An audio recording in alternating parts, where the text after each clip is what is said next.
Shalom. जिवंत गोड येशूच्या नावात आपल्या सर्वांचे मार्गाकरिता प्रकाश कार्यक्रमात सहर्ष स्वागत करीत आहोत.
निवडलेला शास्त्रभाग उत्पत्ती याचा 6वा अध्याय वचने 8 ते 13.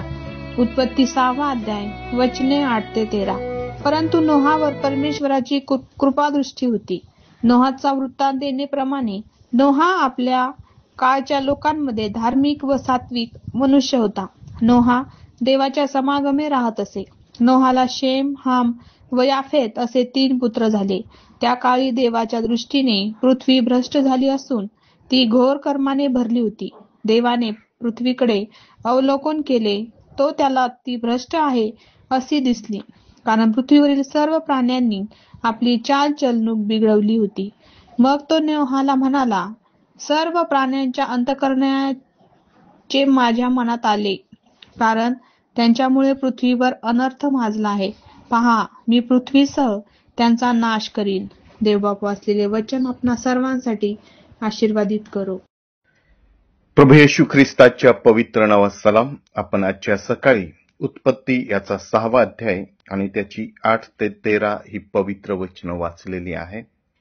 8वं वचन सांगतं की परंतु नोहावर परमेश्वराची कृपादृष्टी होती. त्या काळामध्ये परमेश्वराची जी कृपादृष्टी होती ती नोहावर होती. आणि नंतर पुढे वचन सांगतं की नोहाची वंशावळी येण्याप्रमाणे नोहा हा आपल्या काळाच्या लोकांमध्ये नीतिमान व सात्विक मनुष्य होता. या ठिकाणी वचन सांगतं की त्या काळी नोहा हा नीतिमान आणि सात्विक होता. आणि तो नीतिमान आणि सात्विक का होता? कारण परमेश्वराची कृपादृष्टी त्याच्यावर होती. आपण तिताला पत्र याचा 3रा अध्याय आणि 7वं वचन जर वाचलं, त्या ठिकाणी पौल म्हणतो की यासाठी की आपण त्याच्या कृपेने नीतिमान ठरून आशा धरल्याप्रमाणे युगानुयुगाच्या जीवनाचे वारीस व्हावे. मनुष्य हा नीतिमान केव्हा ठरतो? जेव्हा परमेश्वराची कृपा मनुष्यावर असते तेव्हा मनुष्य हा नीतिमान ठरत असतो आणि नीतिमान मनुष्य हा त्या स्वर्गीय राज्याचा वारिस आहे.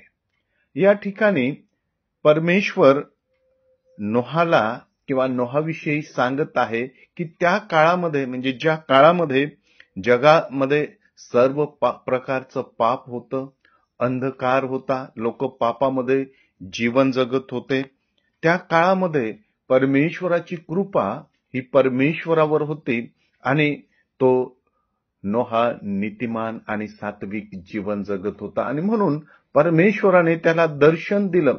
परमेश्वर नोहाशी बोलत आहे. जो मनुष्य नीतिमान आहे, ज्या मनुष्यावर देवाची कृपा आहे, त्या मनुष्याबरोबर देव परमेश्वर बोलत असतो.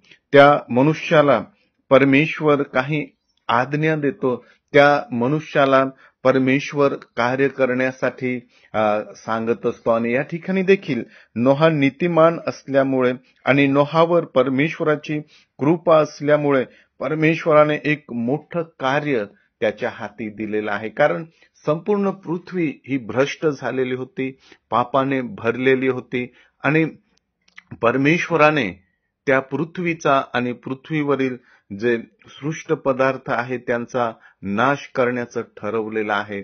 आणि ही गोष्ट परमेश्वर नोहाला सांगत आहे आणि त्यासाठी त्याला तारू बांधण्यासाठी तयार करत आहे. माझ्या प्रियांनो, ज्यावेळेस आपण परमेश्वराच्या इच्छेनुसार जीवन जगतो, परमेश्वराला आपण आवडेल असं जीवन जगतो आणि परमेश्वराची कृपा ज्यावेळेस आपल्यावर असते, त्यावेळेस परमेश्वर आपल्याशी बोलत असतो. परमेश्वर आपल्याला त्याचं कार्य करण्यासाठी मार्गदर्शन करतो. कोणत्या प्रकारचं कार्य करावं, काय करावं, याचं योग्य मार्गदर्शन तो मनुष्याला करतो. आणि या ठिकाणी नोहाला योग्य असं मार्गदर्शन त्याने केलं आणि परमेश्वराच्या इच्छेनुसार परमेश्वराची जी आज्ञा होती ती पाळून नोहाने कार्य केलं आणि त्याने ते तारू बांधलं. माझ्या प्रियांनो, आपल्याला देखील अशाच प्रकारची कृपा परमेश्वराने केलेली आहे आणि त्याच्या कृपेने आपण नीतिमान ठरलेलो आहोत.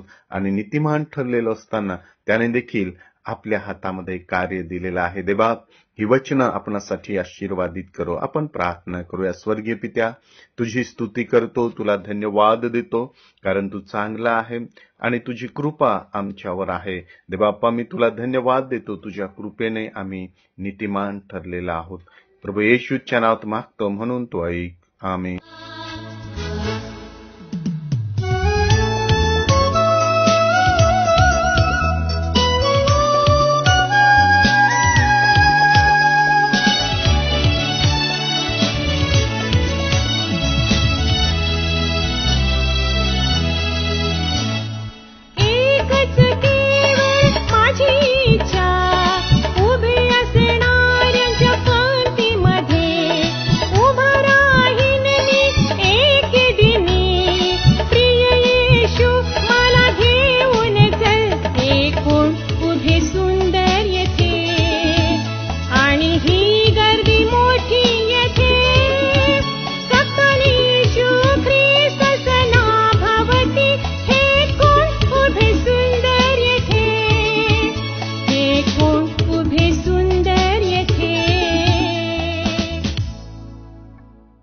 माझ्या दुःखात माझे सांत्वन हे आहे की तुझे वचन मला नवजीवन देते.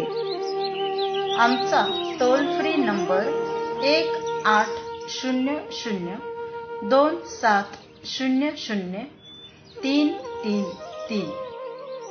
आम्ही आपणासाठी या नंबरवर प्रार्थना करण्यास उपलब्ध आहोत. धन्यवाद.